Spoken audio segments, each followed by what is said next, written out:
Welcome to New York's #2 sports show. Rangers lose again. They follow up their embarrassment against the Boston Bruins by losing to the Seattle Kraken at Madison Square Garden. They drop below NHL 500, which is hard to do.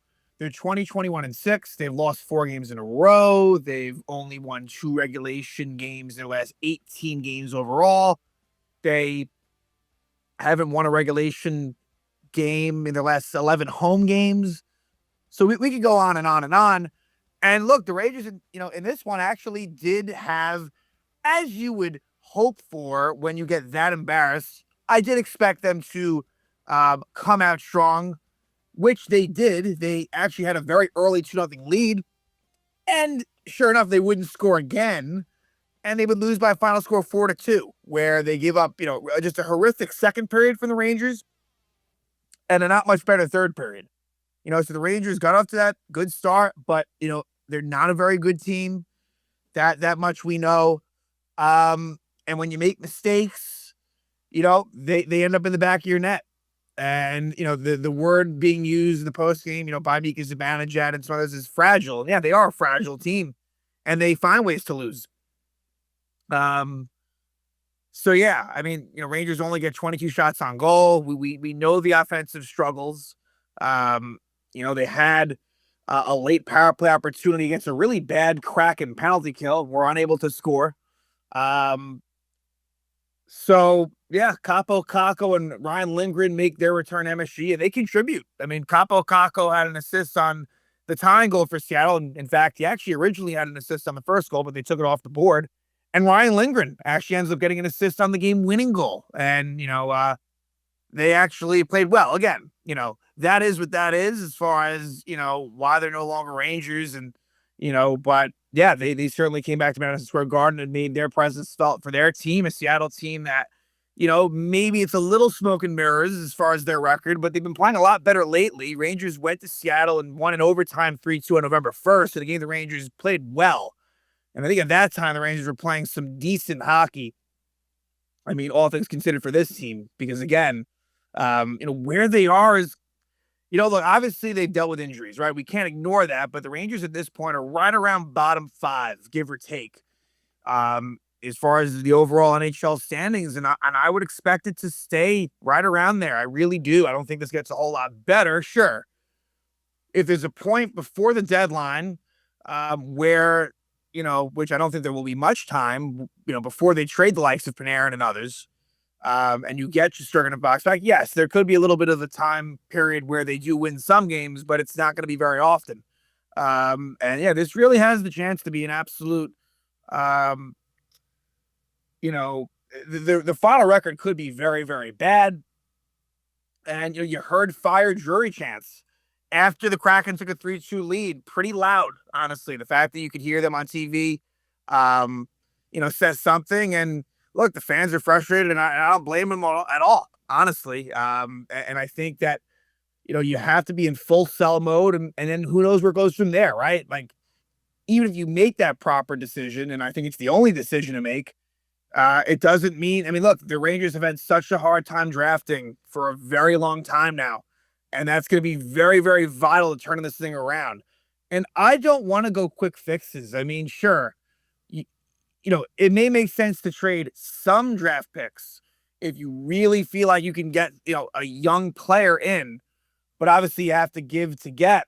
But yeah, I don't want the Rangers. Look, it sucks, but I rather try to do it the right way. And there's risk to that for sure. Doesn't mean it's going to work. But the key is going to be they're going to have to draft a lot better, in order to turn this thing around, because there is no young talent there's next to no young talent on this team, especially with no Adam Fox in the lineup. Defensively, like just getting pucks out of zones, tape-to-tape passes, they just don't exist with this team. It's really, really bad, right? I feel like it's a full team thing when it comes to that, but really, it's become very glaring when Fox is not in, where, again, this is not a defensive core that has a whole lot of offensive ability, even for the most simple things. As much as I think the forwards are more to blame, it's a collective.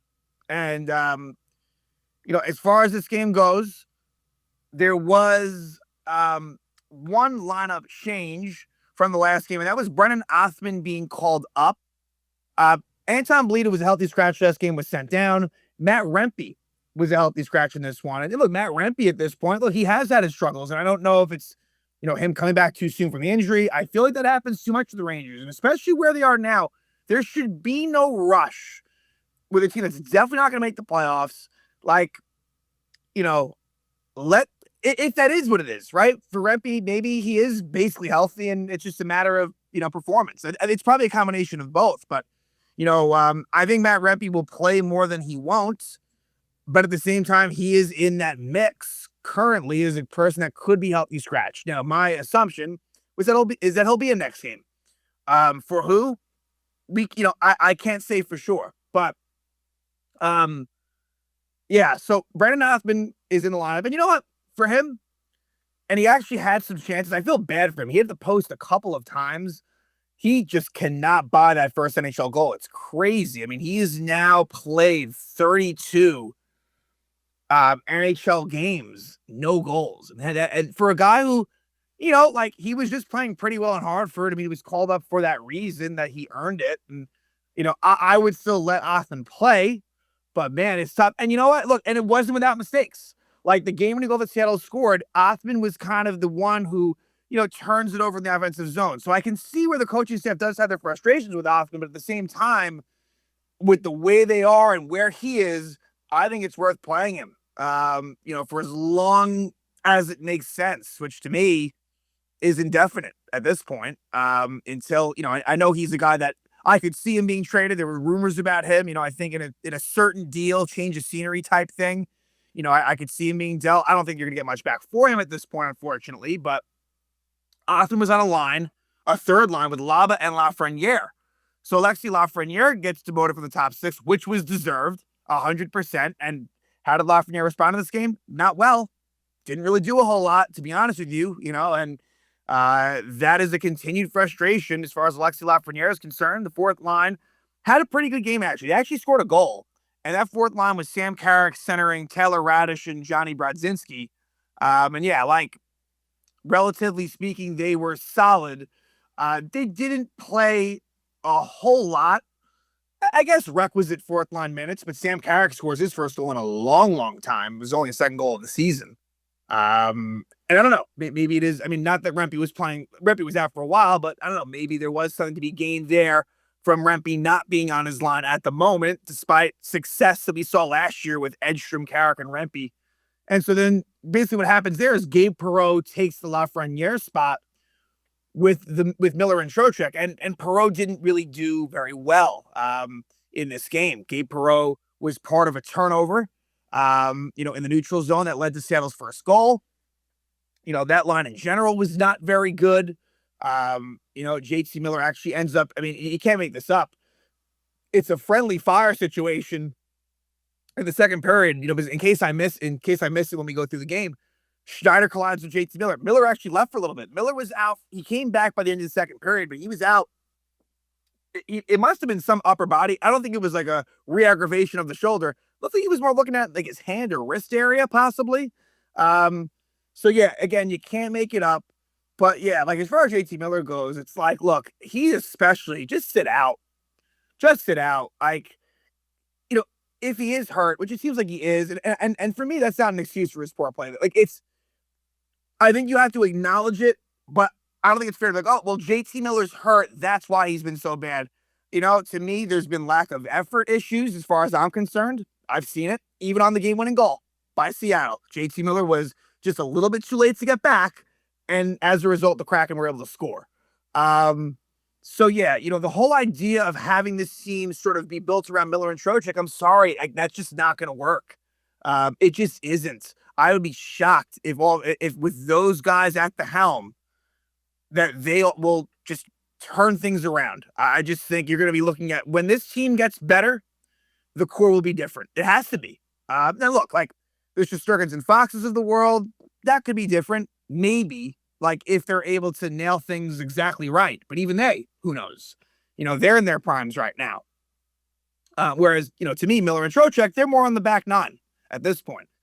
Speaking of Braden Schneider, that collision, it is, Gavrikov's play has taken a dip with Braden Schneider. And there aren't many other solutions. And that's killing them right now. Fox being out, you don't feel it. It's a trickle down effect, but you feel it most when it comes to Gavrikov Schneider specifically. Not to say that it's been so great for the rest of the defense, but that is Braden Schneider does not belong anywhere near that pairing, and he's there. Whereas everyone else, you can make a similar argument, but it's not quite as egregious, right? I mean, is Robertson Borgen maybe more ideally, could that maybe be more of a third pair? Sure, it could, but they're not getting totally killed by that being a second pair. Where you are hurt, like I keep on saying, is the transition game and getting out of your own end. That is where, again, you don't have just a whole lot of creativity, and it's simplistic as well. It's really, really bad. Even a guy like Scott Morrow, who was fine. I mean, look, he wasn't great. He was fine in this game. Even I'm just not blown away by him as far as his, he makes, every few games he'll make a decent play, but I don't know. I would continue to play him, right? The Robertsons, the Morrows, like, let him continue to play. But again, we'll see what the future holds for some of the younger players on the Rangers. But let's start it out with the first line. After saying the goalie matchup was Jonathan Quick against Philip Grubauer. And Grubauer has been good this season. After a really bad year last year for the Kraken, he has been the more effective goalie between him and Joey Daccord. It's been Grubauer, and the Kraken lately, again, they're coming off of a tough loss to Carolina, a game in which they led in the third period and lost in Carolina. But Seattle, again, they under Lane Lambert, they've been playing pretty well for the last, 3 weeks, give or take. They've been, one of the more successful teams in the league. But 3:08 in, similar to last game, an early goal by Mika Zibanejad. 18th goal of the year, assisted by Panarin and Soucy. And again, Zibanejad has been really, really good this season, right? It's not perfect, but for him to have 18 goals on this team after actually a pretty slow start, even though he was doing a lot of the right things, he wasn't necessarily being rewarded for it. Now he's being rewarded for it, and it was a pretty hard work hustle type goal for Zibanejad to stick with the play. So basically, it's Soucy passing to Panarin, and Panarin making a nice pass to Zibanejad, going in with speed. The shot goes off of Grubauer's glove and behind the net, and then Zibanejad beats the defenseman. I believe it might have been Vince Dunn. And Zibanejad banks it off of Grubauer and in. So Zibanejad, again, and I feel like a lot of the goals he's scoring are fairly early in games, kind of trying to set the tone. And as much as I was frustrated with Zibanejad the first half of last season. I would even say that the President's Trophy year, it was, very underwhelming. But he has, again, with a lot of bad surrounding him, Zibanejad has by far been the most consistent member of that top six. But also, hey, it's not as if Artemi Panarin's been a slouch either. Obviously, we know his game comes with its defensive limitations, and he has a certain style of play. But, he gets another point as well, right? So Zibanejad and Panarin, Zibanejad from Panarin and Soucy at 3:08. And I should have mentioned, 36 seconds in, JT Miller gets a slashing penalty, slashes Matty Beniers. Rangers do kill that off. So, again, with the JT Miller stuff, and again, the intentions weren't horrible there, but you can't make this shit up with him. It has been a disaster. The JT Miller acquisition, philosophically, it didn't make much sense, in my opinion. I didn't hate it.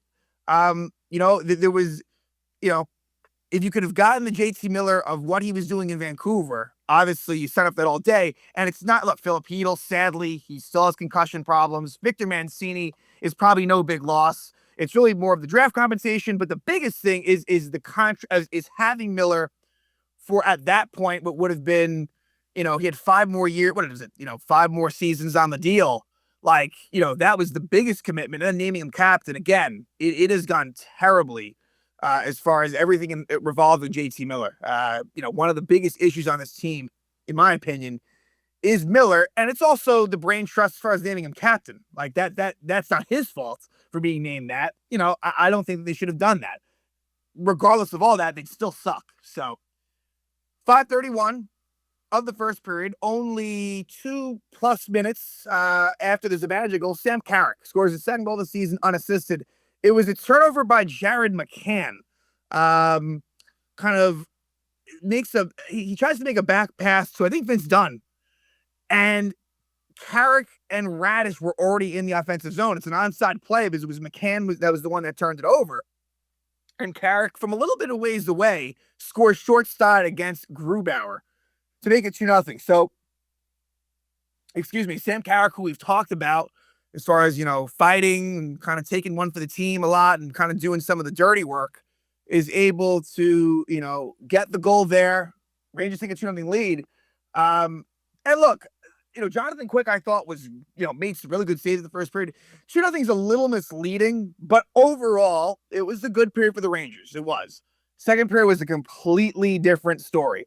And the key is when a team scores, again, those late goals in periods and early goals are huge.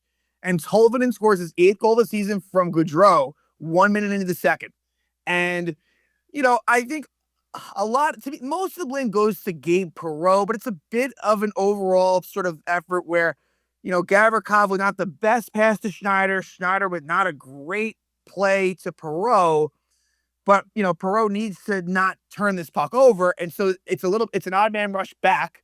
Schneider's the only one back. He's unable to stop the pass by Gaudreau, and then Tolvanen is past Gavrikov, and Tolvanen scores past Quick to cut it to 2-1. And then it would be Jordan Eberle, the former Islander, who missed, I think he was at the last couple of games with an injury, scores his 16th goal of the season, assisted by Kakko and Matty Bedier. So, of course, you knew that Kakko and Lindgren would factor into this game, and they do. But this was a situation where it was just cycling. For the Kraken had a lot of good ozone time. This was against the Zibanejad line, and Kakko behind the net was able to find Jordan Eberle from a bit of distance. I mean, a pretty good shot by Eberle.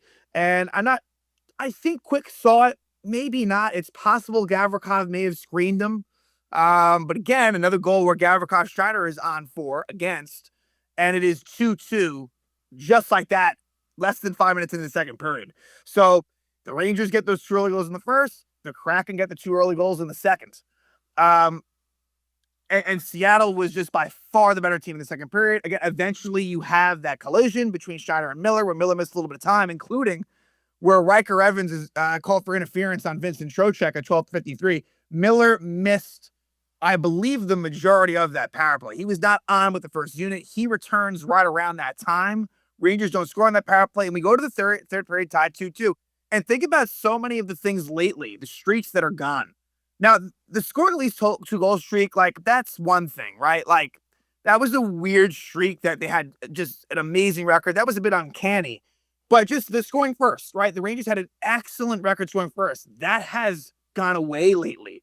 So for all the little things that the Rangers had some impressive stats in, you can see, and I think the road record will be another one of those things. It is going to go down, I think, in a pretty major way. We go to the third period. It was just only a matter of time before the Rangers were to make a mistake. Now, originally, and due to a turnover, Gavrikov is forced to trip Melanson. Quick made some good saves on this power play. Rangers kill it off. But at 12:02, and I believe it started with Brennan Othman, I think he was part of an initial turnover. And there was a line change going on as well, where the Laba line goes off and the Trocheck line comes on, right? And, I think it was maybe it was just one time, but I feel like it was a couple times with Othman. I think Lafreniere was in the vicinity as well. And the Kraken go the other way. And JT Miller is just really, really, really slow to get off the bench. I mean, again, he is factoring in such a negative way. This is just a breakdown that should not have happened. Vincent Trocheck kind of, gets a little bit blown by from Shane Wright. So Trocheck, again, is out of position. Again, the fact that Miller and Trocheck made this Team USA team based on this year alone isn't right. Now, I understand that, that there's a lot of factors that go into this. But again, I just disagree with it personally in terms of just the little things, right? I understand, that they're not going to be these, grade A, top end. I mean, JT Miller was at one point in his career, but I know that their role is more of a defensive, responsible game, but I'm not even seeing that with the Rangers. Anyway, yeah, Will Borgen ends up kind of being the only one back, and Ryan Lindgren finds Berkeley Catton. I hope I'm pronouncing that right. A rookie, young guy. Scores his fourth goal of the season, assisted by Wright and Lindgren at 12:02. Originally, the goal was given to Wright.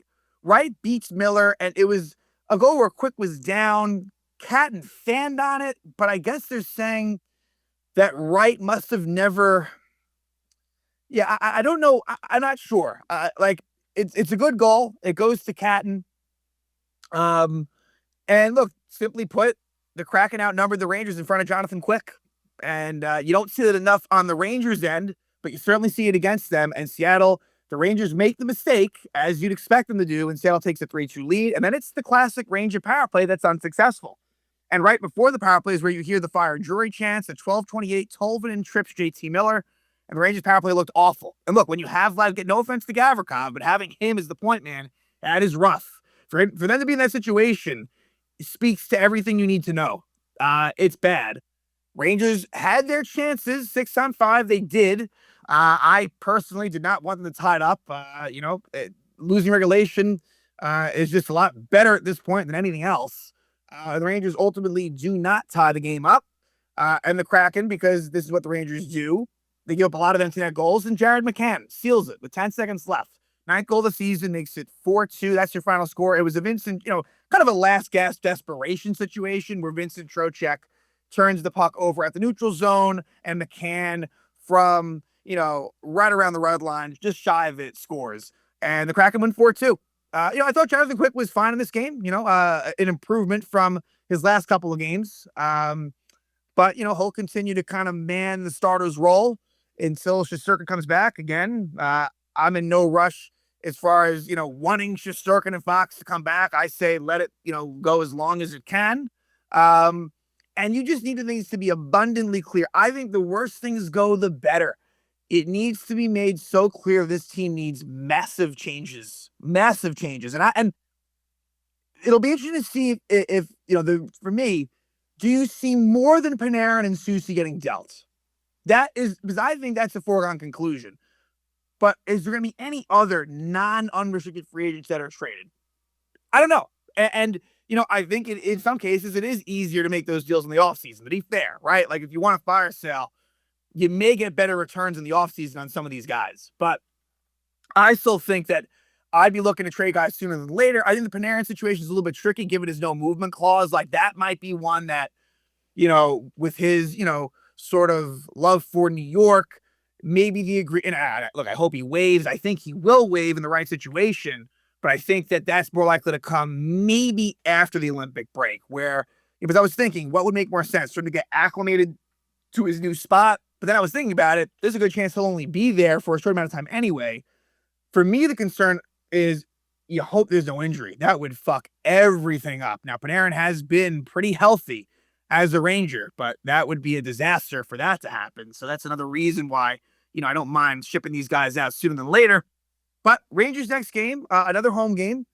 Oh, what a joy it'll be at Madison Square Garden against actually one of the teams that is struggling almost as bad as the Rangers. And these struggles kind of go off the ice as well. And just crazy things going on in Ottawa. The Senators have been really bad. They have a 4-game losing streak themselves. And their record is actually not too different. I mean, it's a little bit better than the Rangers. But Ottawa, they made the playoffs last year. They should be a lot better than they've been playing. Now, they'll have a back-to-back situation where they'll be home against Vancouver. And then they'll be playing, going to Madison Square Garden. So in theory, the Rangers should have the advantage. But as we've seen, it doesn't really, Rangers don't have many advantages at all. But just, looking at it objectively, Ottawa, coming off of what should be, you'd think they'll get off the schneid against Vancouver, I would think.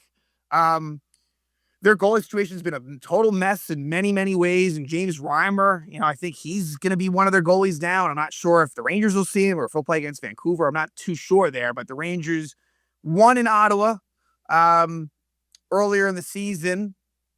And, the Rangers have had success against Ottawa. But a lot of that I attribute to Igor Shesterkin. I think he has very good career numbers against the Senators.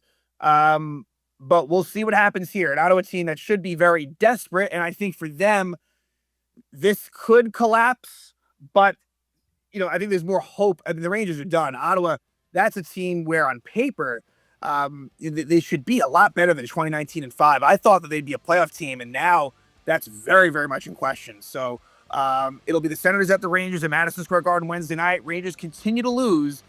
Coming off of the embarrassing 10-2 loss in Boston, they were able to score 2 quick goals in the first, and that was all she wrote. Didn't score again, and the Seattle Kraken found a way to come back and win in the return of Kaapo Kakko and Ryan Lindgren.